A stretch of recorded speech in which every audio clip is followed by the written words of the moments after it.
No ar, pela TV CPAD, o seu programa Teologia em Foco.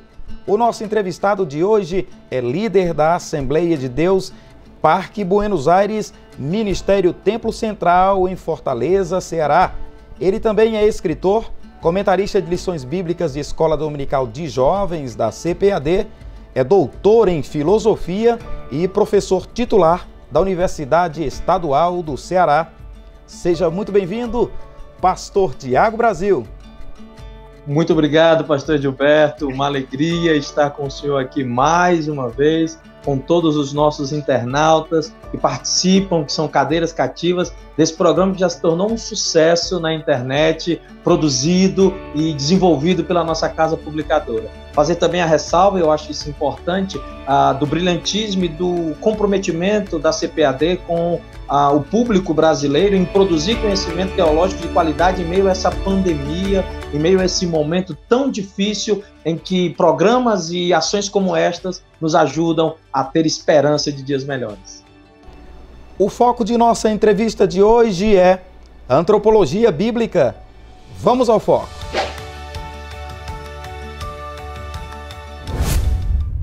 Pastor Tiago Brasil, o que é e a que se detém a antropologia bíblica?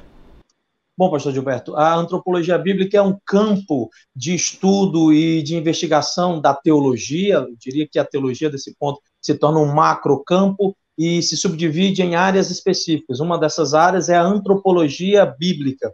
É um esforço para a compreensão do homem segundo a ótica do texto sagrado. O objetivo, então, eu poderia dizer que essa é uma antropologia aplicada. A gente pode depois discutir sobre o que é especificamente a antropologia, mas a antropologia bíblica é uma aplicação do grande conceito de antropologia na perspectiva bíblica, isto é, a partir da análise dos textos bíblicos, a partir de uma análise teológica, o que é o homem, o que diz respeito à condição humana, o que diferencia biblicamente homem do restante da criação, o que a Bíblia Sagrada vai falar sobre a constituição da natureza, da essência humana. Então, estas são questões, são perguntas, são investigações que a antropologia bíblica faz. E a partir dela, então, nós temos um diálogo com vários outros campos da teologia, como a questão da doutrina do pecado. Então, a partir do momento em que eu compreendo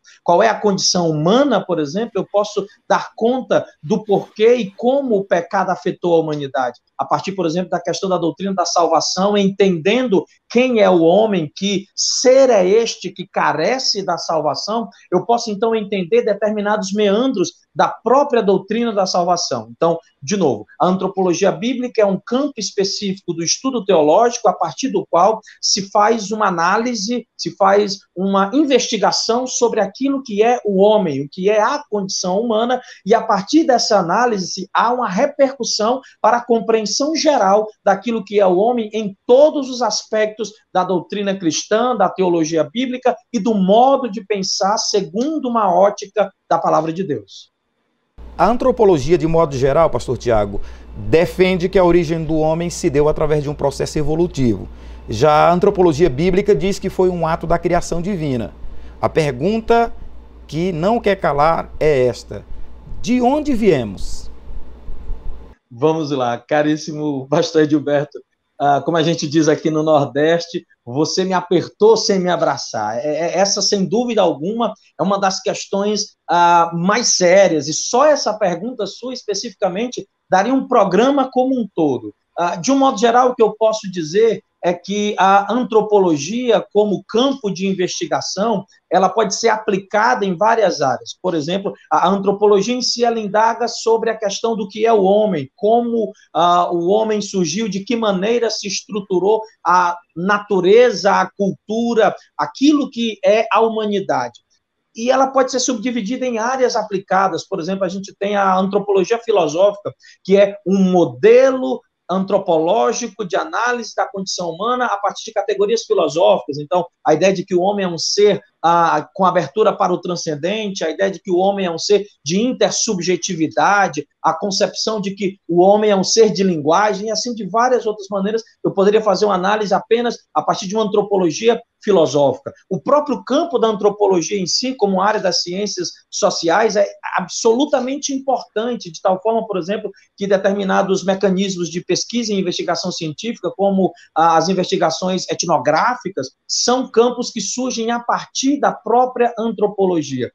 Voltando, então, para a sua pergunta, em termos práticos, sim, é Deus quem cria o homem. Biblicamente, não há discussão alguma, em vários momentos, em várias etapas, em vários contextos diferentes da Bíblia, está provado, inclusive de várias outras formas, que Deus é o Criador. A humanidade passa por um processo de feitura divina. Nós não somos produtos do acaso, nós não somos produto de uma sorte cósmica que, por um certo tipo de acaso, produziu um modo de vida superior e dominante hoje sobre o planeta Terra, não. O que a antropologia bíblica demonstra e diz de um modo bem claro é aquilo que, inclusive, outros campos da antropologia diz. Vale a pena também afirmar isso. Não é um consenso na antropologia, de um modo geral, que não há uma criação ou que não há um ente criativo. Na verdade, é um campo específico. Isso serve até para a gente desmistificar determinadas afirmações que querem fazer uma espécie de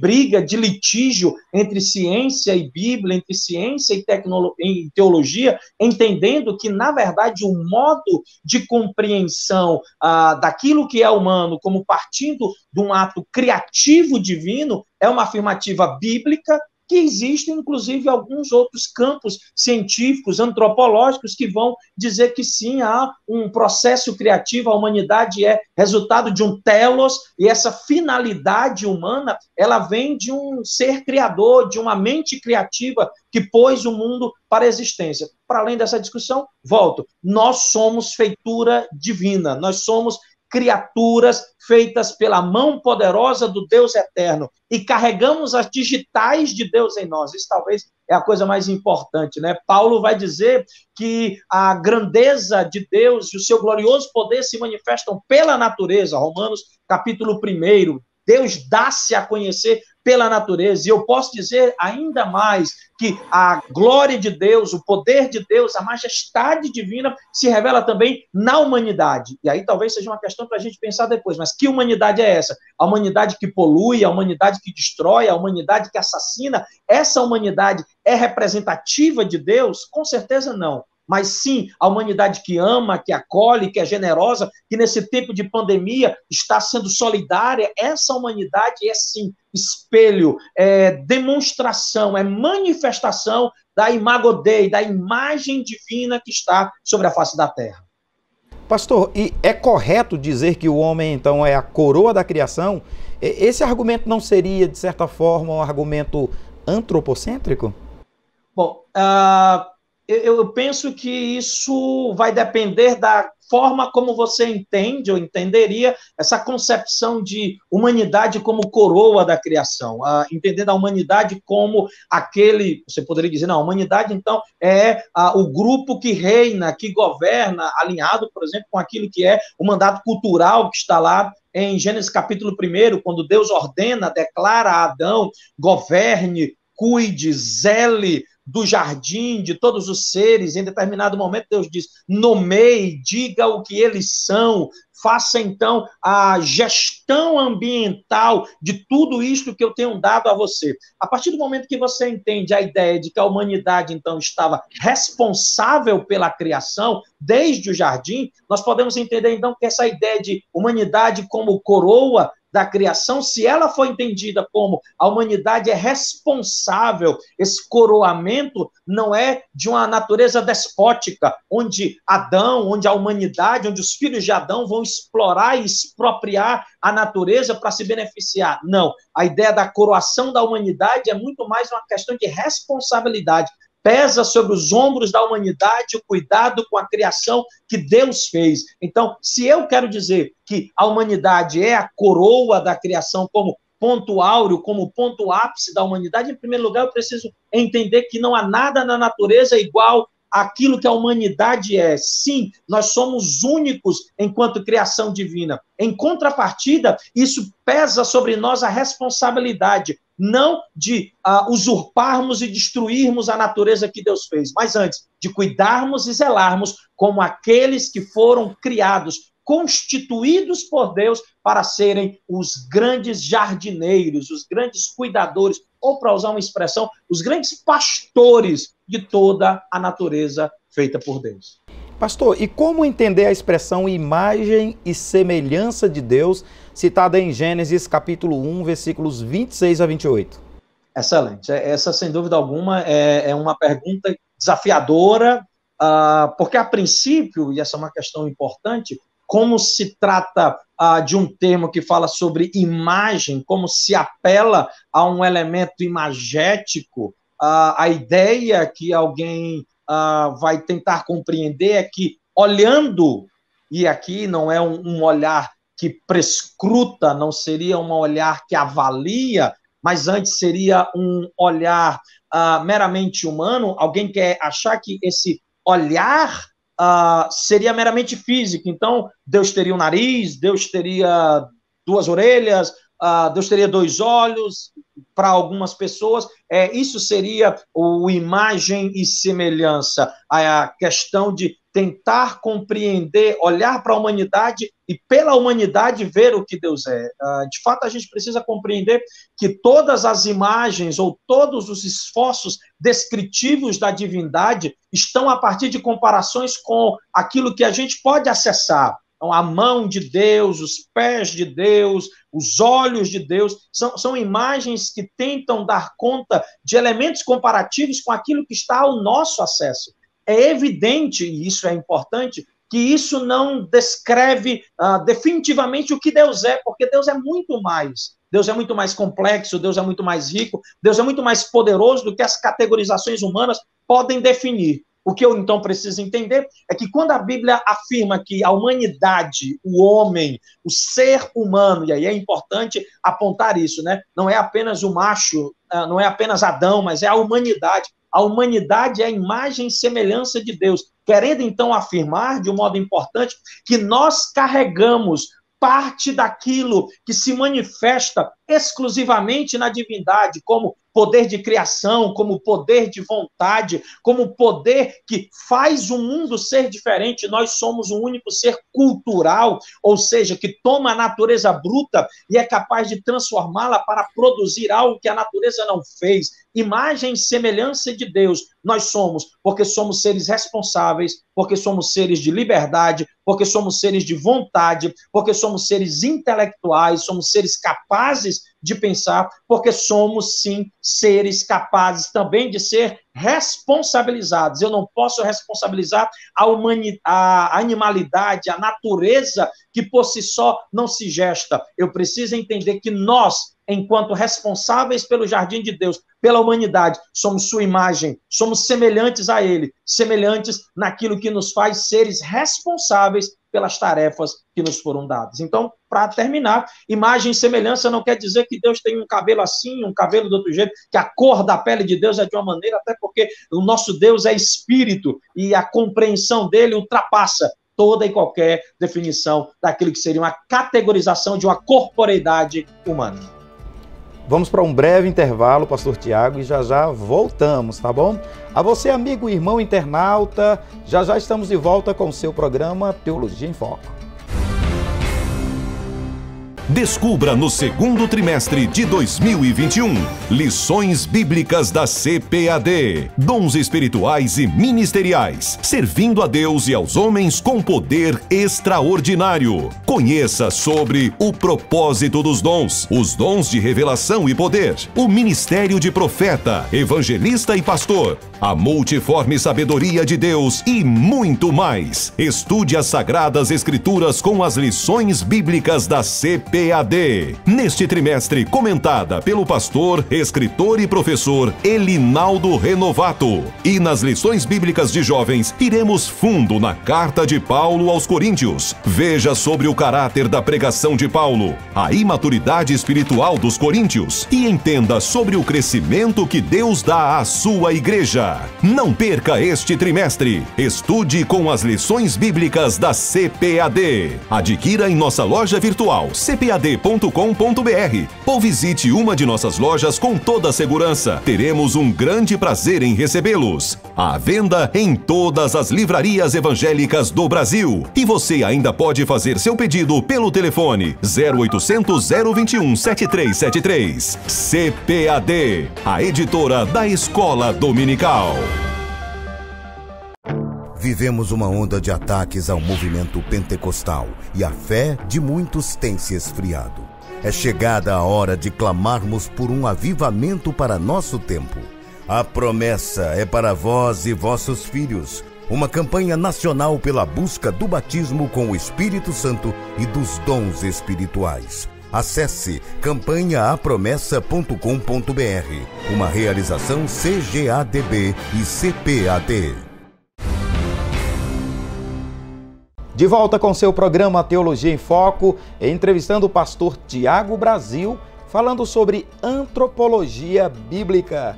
Bem, pastor Tiago, o que a Bíblia fala sobre o ser humano como um todo?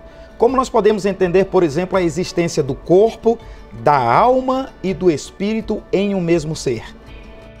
Bom, essa é uma questão bastante interessante, até porque existe uma coletividade de pontos de vista, uma coletividade de discussões. Existe, por exemplo, uma perspectiva que nós podemos definir como fisicalista materialista, que vai defender a tese de que só há corpo, nada mais que corpo. A tese também possível de ser apresentada como biologicista. Isso é uma tese não bíblica, né, que eu estou apontando. Dentro da própria discussão bíblica, há uma divergência sobre essa ideia do lado espiritual e do lado material, da corporeidade, da não corporeidade, da tese da existência de um aspecto, sim, corpóreo, isso é evidente para cada um de nós, temos corpo, parece que isso não é uma discussão para nós. Contudo, sobre a espiritualidade, sobre o aspecto não corpóreo, fica uma discussão se ele é composto ou decomposto, ou não decomposto, se ele é possível de ser visto apenas como uma unidade, eu vou chamar espiritual, espiritualística, onde aquilo que a Bíblia vai falar sobre alma e corpo seria uma coisa só, e aí eu poderia apresentar, até numa visão bíblica, aquilo que se chama de uma definição holística, integral, onde, na verdade, nós somos um ser pleno, onde essas divisões corpo, alma e espírito são apenas técnicas, são apenas em termos abstratos. Na prática, eu sou o Tiago, na prática, eu sou um todo impossível de ser decomposto, um todo impossível de ser separado. Aquilo que eu sou é impossível de ser constituído de outra forma. Para alguns grupos, então, é isso que se faz enquanto existência humana. Nós somos um todo. Por isso, enquanto eu tenho corpo, eu existo. Enquanto eu tenho alma e espírito, eu sou esse ser existente. Sem alma não seria eu, sem o espírito não seria eu quem sou, sem meu corpo, muito menos. A tese, então, é dessa integralidade. Uma outra maneira de abordar seria dizer assim, nós somos um ser formado, no mínimo, de duas partes, provavelmente de três, que é o que, de um modo geral, nós acreditamos como assembleanos. Nós acreditamos que sim, nós temos um corpo, essa é a parte mais evidente, nós temos uma alma, que é essa condição da espiritualidade, esse centro da racionalidade, das emoções, aquilo que eu posso chamar de psique, eu tenho uma alma, e mais que isso, eu tenho um espírito, que seria esse campo da estrutura humana mais atrelada à possibilidade de um relacionamento consciente com Deus. Daí, isso, por exemplo, nos faria um ser mais complexo que todos os outros demais seres que têm corpo, podem ter corpo, têm sentimentos. Um animal vai ter dor, vai ter medo, vai ter sentimentos, mas essa capacidade consciente de adorar, essa sede consciente de adorar que estaria no espírito humano que veio de Deus, e aí a imagem bíblica desse espírito humano é o ruach, é o sopro de Deus que vem para o homem no momento da criação divina. essa imagem, então, nos faz ser um ser espiritual. De fato, o que a gente precisa entender é que nós somos um ser complexo e ricamente feito, porque o Deus que nos fez é um Deus absolutamente criativo. E qual é o valor da vida humana a partir do que nós depreendemos das Escrituras, pastor? É incomensurável. É incomensurável.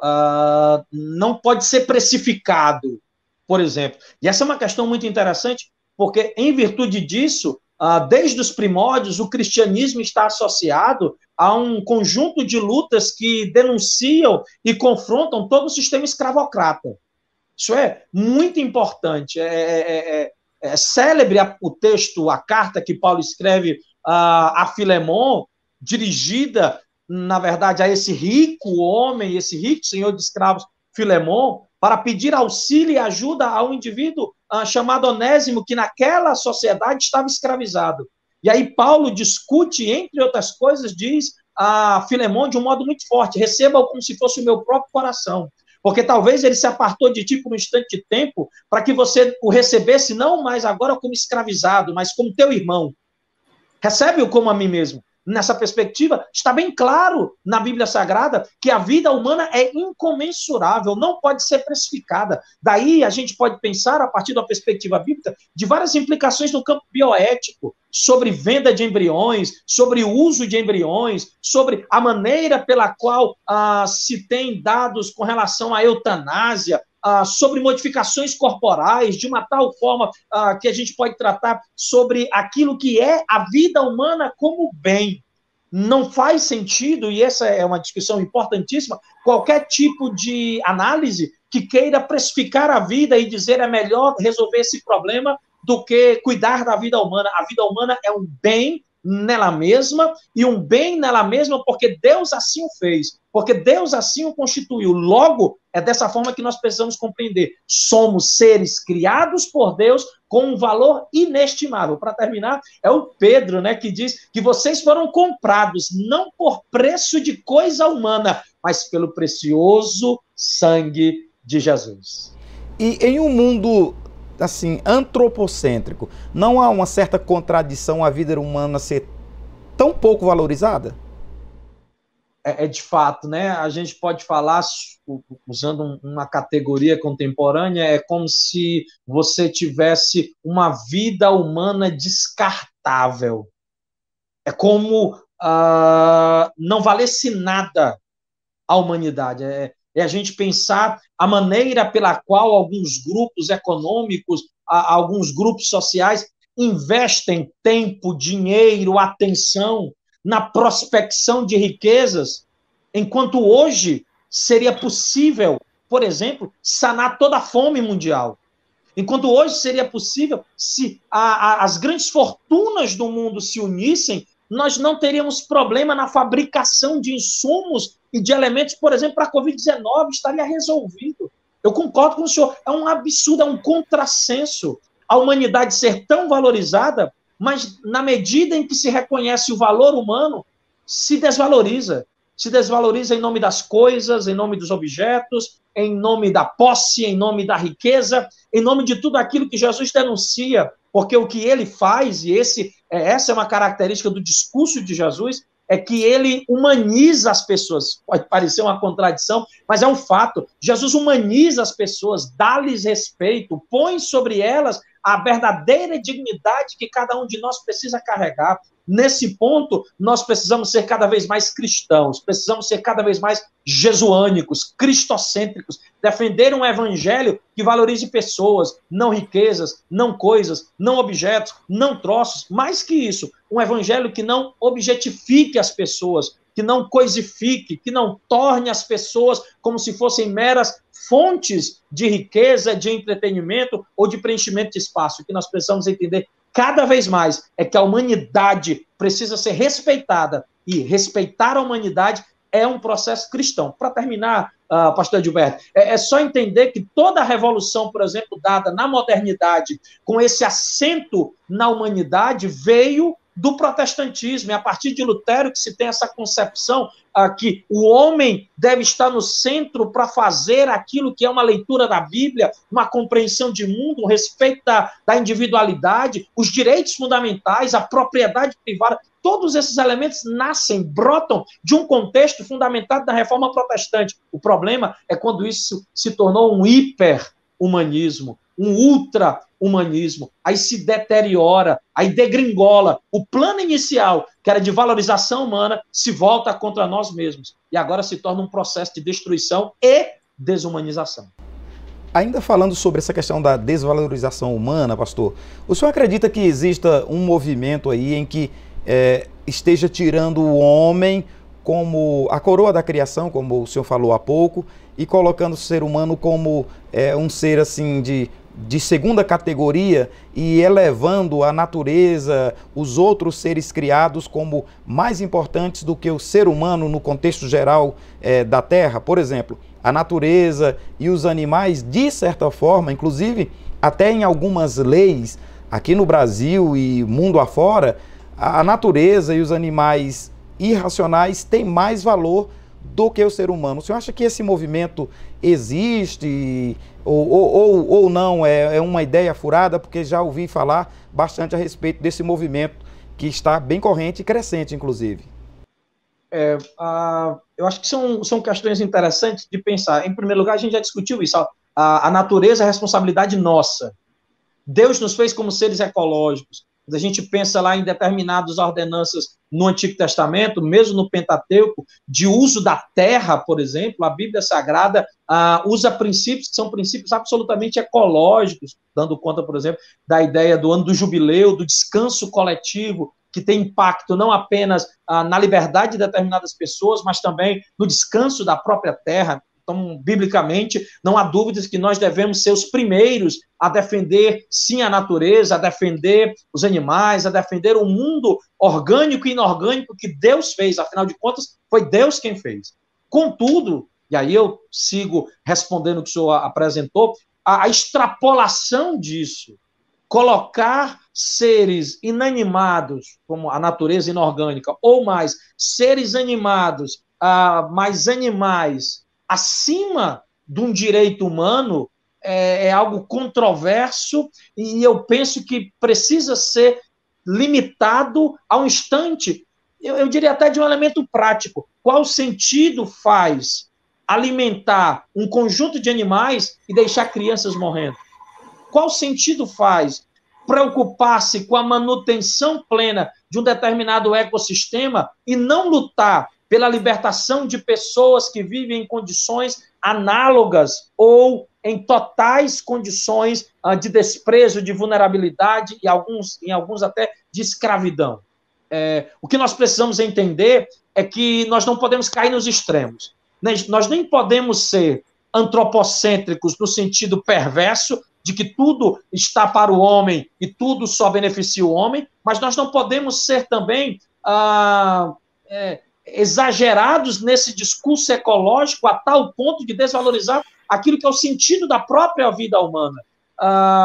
Eu penso que a gente precisa colocar, por exemplo, em discussão o modo como animais são tratados, o modo como determinado abate é feito, o modo como a terra é tratada. Isso é importantíssimo. Mas daí dizer, por exemplo, que grupos inteiros humanos devem estar em segundo lugar diante da exploração ou diante da preservação de determinados seres animados ou inanimados, eu penso que é perigoso e temerário, e não é biblicamente compreendido, não é biblicamente defensável. Embora Jesus tenha falado para a mulher Ciro-Fenícia, fazendo uma comparação, ele disse que não é bom pegar o pão dos filhos e dar aos cachorrinhos. De certa forma, considerando essa verdade, não do ponto de vista da aplicação ou da comparação feita por Jesus, mas pegar o pão e dar dos filhos e dar aos cachorrinhos, seria, na verdade, essa valorização extrema, quem sabe, como o senhor falou aí, a seres ou a animais em detrimento do homem? De novo, feitas todas as ressalvas que o senhor apresentou, e tomando até uma liberdade literária a partir do texto, sim, a imagem de Jesus é uma imagem de prioridade, é uma questão de prioridade. Ora, se eu tenho pão suficiente apenas para dar aos filhos, eles são prioridade. E tanto é que o texto respeita essa lógica da prioridade e responde, não, a mulher Sírio-Fenícia responde, sim, Senhor, mas os cães comem das migalhas que caem da mesa dos seus senhores. A imagem é perfeita nesse trato. Nós precisamos de prioridade. A prioridade é o zelo da vida humana, é o cuidado da vida humana, e vale a pena dizer, para inclusive ter o cuidado da vida humana, nós precisamos respeitar a natureza como um todo, porque senão nesse caminhar desenfreado de poluição, de destruição da natureza, isso se voltará contra nós. Inclusive um termo técnico que se usa hoje, a era do antropoceno, onde as mudanças geológicas que ocorrem em virtude da ação deletéria da humanidade contra a natureza, e em virtude disso a natureza acaba se revolvendo, acaba fazendo ações que prejudicam a própria humanidade. Então, o que é que nós precisamos ter? É fato, nós precisamos ter uma prioridade. Em primeiro lugar, a vida humana. De novo, né, a pergunta anterior que o senhor fez. A vida humana, ela é incomensurável, seu valor deve estar acima de todas as outras coisas, dos objetos, dos entes do mundo. Nós devemos preservar a vida humana. O que não podemos, e essa é a questão central, é desvalorizar aquilo que é a natureza só para valorizar o humano. É tudo uma boa medida, e nessa boa medida foi Deus que nos ensinou a fazer assim. Nosso bate-papo está muito interessante, pastor Tiago, mas nós vamos para mais um breve intervalo. A você, amigo, irmão internauta, já estamos de volta com o seu Teologia em Foco. Conheça a Bíblia de Estudo Holman e surpreenda-se. Esta Bíblia foi projetada para que cada recurso esclarecedor esteja na mesma página com o texto bíblico ao qual se refere. Holman, uma Bíblia de estudo que oferece mais do que você espera e exatamente onde você espera. Mais um produto com a qualidade CPAD. Conheça os livros da série Pregadores da Bíblia de Ciro Sanches Zibordi. Serão 7 livros e os 3 primeiros já estão à venda. João, o pregador politicamente incorreto. Estevão, o primeiro apologista do Evangelho. E Pedro, o primeiro pregador pentecostal. Adquira agora mesmo pelo nosso site www.cpad.com.br ou pelo 0800 021 7373. Série Pregadores da Bíblia. Mais um produto com a qualidade CPAD. De volta com seu programa Teologia em Foco, entrevistando o pastor Tiago Brasil, falando a respeito de antropologia bíblica. Pastor Tiago, considerando as Escrituras, há espaço para uma vida narcisista? Sem dúvida alguma, não. Não. Não. Existem narcisistas? Muitos. Vivemos numa sociedade narcisista, hiper-narcisista. Diga-se de passagem, o uso que algumas pessoas fazem das redes sociais, o uso que algumas pessoas fazem dos mecanismos de comunicação, que não é para divulgar conhecimento, que não é para divulgar informação, que não é para divulgar o evangelho, é apenas para divulgar a si mesmo, é apenas para divulgar aquilo que as pessoas são. Talvez até a sociedade tecnológica que nós vivemos, ela levou ao ápice, ao máximo, essa tese narcisista.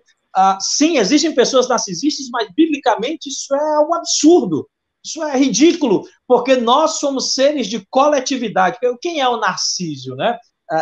Lá o mito grego, o Narciso é o indivíduo que de tão belo ele tinha uma proibição de não poder se olhar, porque se ele visse a quem ele era, ele teria uma tragédia na vida, e no dia que ele se vê, e ele se vê espelhado no fio da água, ele se lança na água em busca de abraçar-se, e nessa busca enlouquecida, insana, de abraçar-se, ele morre, porque ele quer a si mesmo o tempo todo, ele precisa a si mesmo.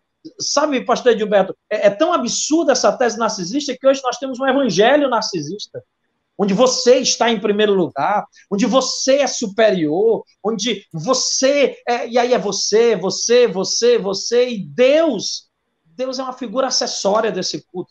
Deus se torna apenas uma espécie de menino de recado para atender os caprichos de um eu narcisista. É como se, inclusive, Deus se tornasse subsumido, se Deus desaparecesse nesse eu hiperinflacionado. O que a Bíblia Sagrada vai dizer, e eu acho fantástico, quando Jesus de Nazaré diz que aquele que humilhar-se a si mesmo. Isso é incrível, isso é cristão, isso é cristianismo puro. Ninguém precisa me humilhar. Ninguém precisa dizer que eu tenho falhas, que eu tenho pecados, que eu tenho erros. Eu devo ser consciente disso. Eu devo ser o primeiro a reconhecer. E esse é o princípio cristão. Aquele que humilhar-se a si mesmo, este será exaltado. É o princípio bíblico. Não é aquele que espera que os outros o humilhem. Não é aquele que faz tudo para ser humilhado pelos outros, não, porque esse é o masoquista. É o que faz tudo para sofrer. Não.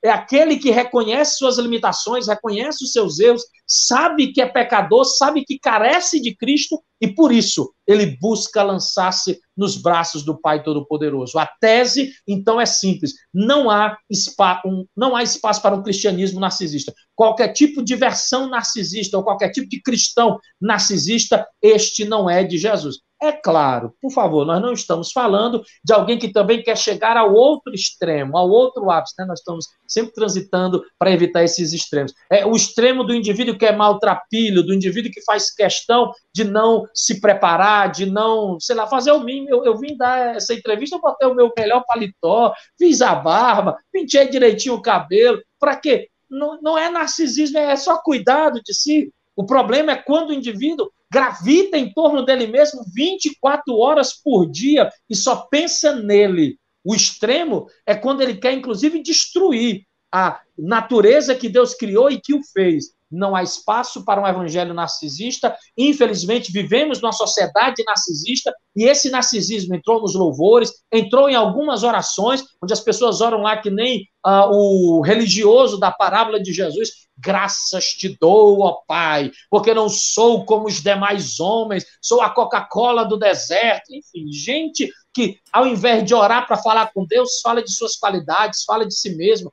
Não está falando com Deus. Fez de si mesmo um ídolo. E isso é narcisismo. É quando, na perspectiva cristã, é quando alguém faz de si mesmo um ídolo para cultuar, adorar e, muito mais sério, tomar o lugar de Deus. O comportamento de Nabucodonosor, por exemplo, quando se orgulhou pela Babilônia, enfim, por tudo que tinha construído, pela força de seu braço, pode ser considerado um exemplo narcisista? Com certeza, inclusive da criação da estátua, né? Lembremos que diante desse poder, dessa opulência que ele tinha, o que ele faz, como não dava para fazer uma selfie, pastor Gilberto? Como não dava para ele ter seguidores no Instagram naquela época, o que ele fez? Ele fez uma estátua para que todo o império visse, e não apenas visse, se curvasse. Ele queria likes, né? Se fosse hoje, ele queria que as pessoas comentassem, dissessem alguma coisa, ele queria causar. Ele fez de si mesmo alguém muito importante, alguém poderoso, e a Bíblia Sagrada está repleta de imagens desta forma. Se a gente lembrar quando Moisés vai diante do faraó e diz, olha, deixa meu povo ir ao deserto adorar. O pedido inicial foi só esse. O pedido inicial não foi, deixa a gente fugir. Não. O pedido inicial foi, deixa meu povo ir ao deserto adorar o nosso Deus. Aí o faraó pergunta, quem é o Senhor além de mim? Porque Faraó era a divindade física, encarnada, materializada do Egito. E quando Moisés chega para pedir que o povo vá adorar o seu Deus fora do Egito, no deserto, Faraó toma aquilo como uma afronta, como se ele fosse alguém mais importante do que Deus. É um narcisismo claro, né? Dá um último exemplo, o exemplo do Novo Testamento, é o jovem rico. Lembra lá do jovem rico? A imagem do jovem rico na minha cabeça é cheia de floreios, entendeu? O jovem rico chega diante de Jesus, se ajoelha num espalhafatoso momento religioso, disse, bom mestre, que farei eu para herdar a vida eterna? Alguém que lê o texto sem conhecer vai pensar, olha que importante, essa pessoa está com fome, com sede de Deus. Mas não é.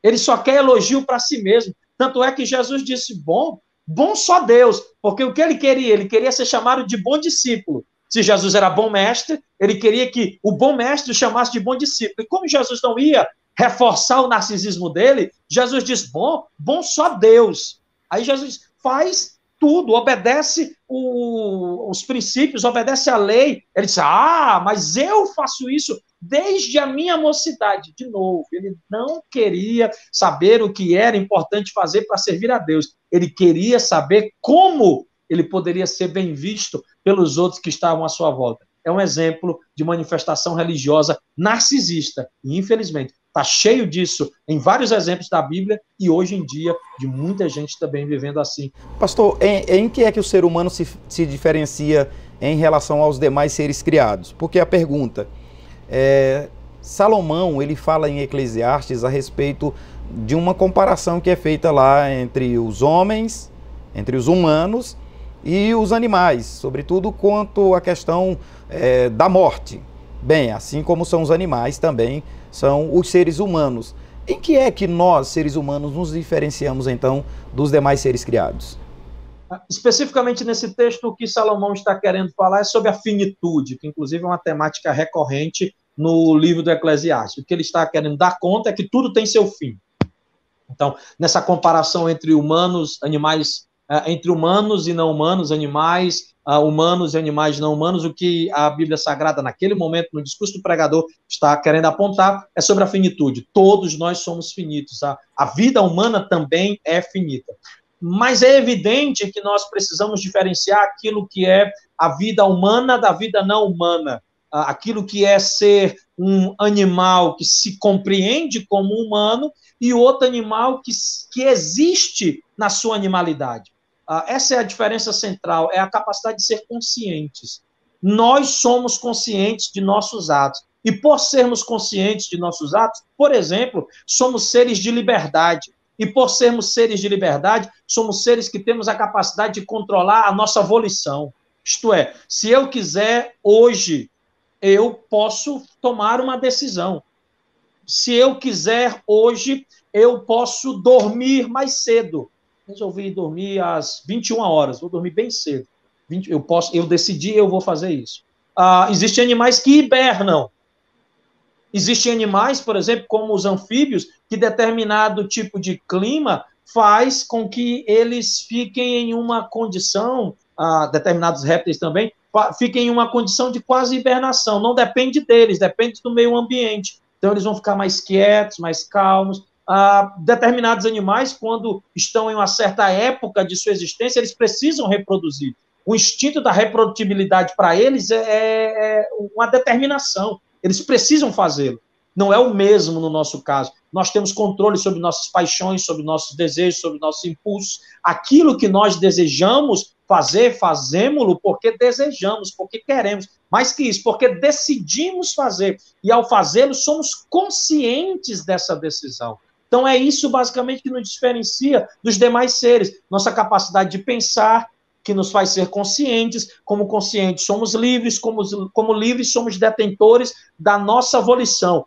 Temos desejos, mas os desejos não nos dominam. Nós é que devemos dominar os desejos. Pastor, sobre as questões existenciais. Quem sou, de onde vim e para onde vou? A questão é, biblicamente, qual a razão da existência do ser humano? Eu resumo isso em uma frase: existimos para adorar a Deus. Por isso, qualquer coisa que você faça que não redunde na adoração, não faça. A centralidade da nossa vida é Deus. Por isso, tudo que nós fazemos deve gravitar em torno dessa verdade. Nascemos, existimos e nos movemos para adorar a Deus. É a expressão usada lá pelo Paulo, né? Nele existimos, nele nos movemos. E aí Paulo está usando uma categorização muito alta, porque é lá no seu discurso no Areópago, lá no Atos 17, a tese, então, é dessa discussão complexa. Nós existimos para adorar. Logo, por que eu trabalho? Eu trabalho para adorar a Deus, porque por meio do meu trabalho eu posso colaborar com a humanidade, porque através do meu trabalho eu posso ter dignamente o meu salário para abençoar minha família. Por que eu cuido do meu corpo?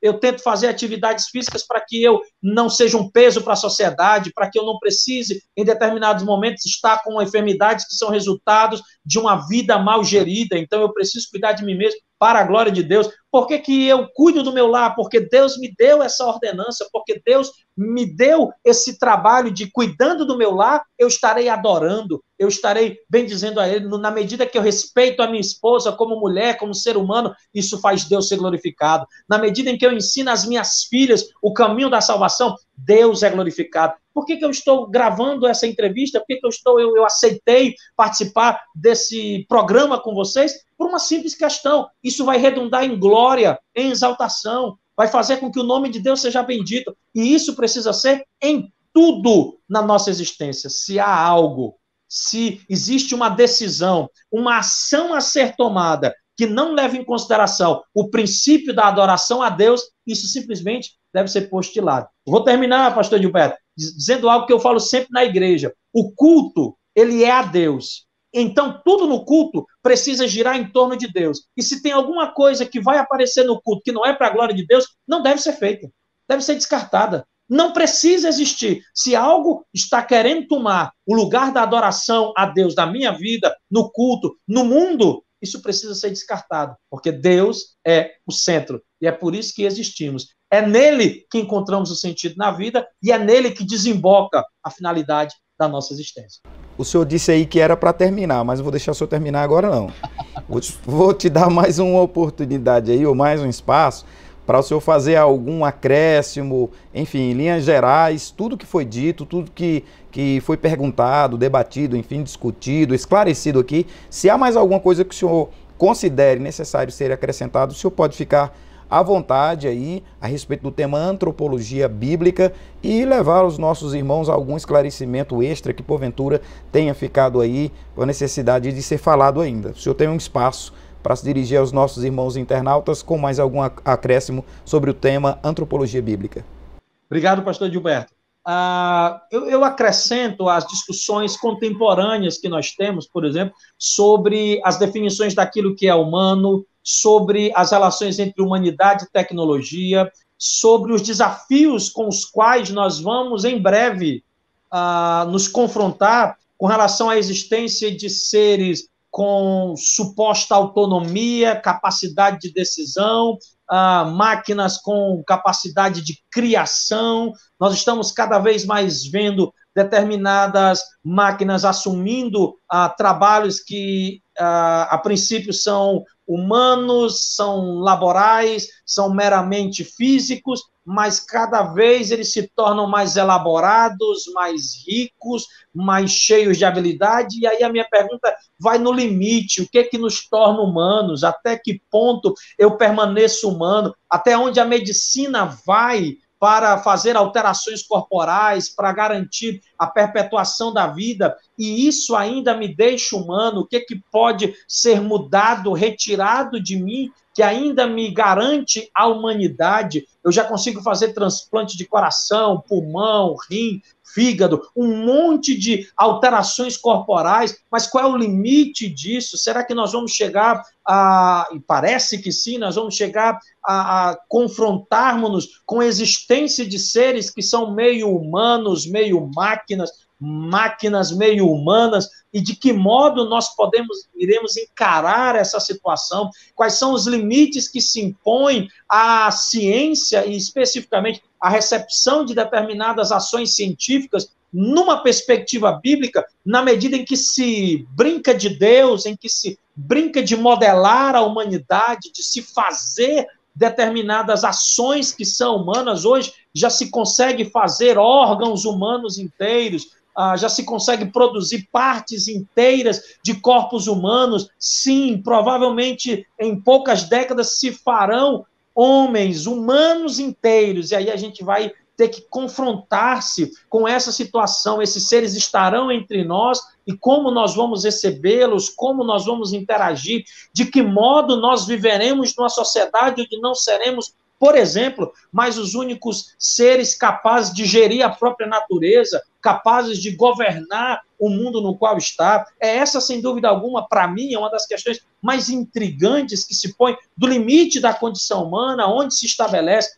Propriamente são questões bioéticas, questões da filosofia da tecnologia, até que ponto a existência humana está de que modo se constitui, se elabora a própria condição humana diante desse mundo virtual, diante dessa realidade, até que ponto aquilo que somos não está, na verdade, sendo diluído nesse mundo virtual, a realidade da nossa existência está sendo diretamente afetada dos nossos relacionamentos, da nossa condição existencial, por uma vida virtual, e até que ponto isso é saudável e não está nos afetando de fato. Veja só, pastor Tiago, o senhor terminou a entrevista de forma bem filosófica mesmo, né?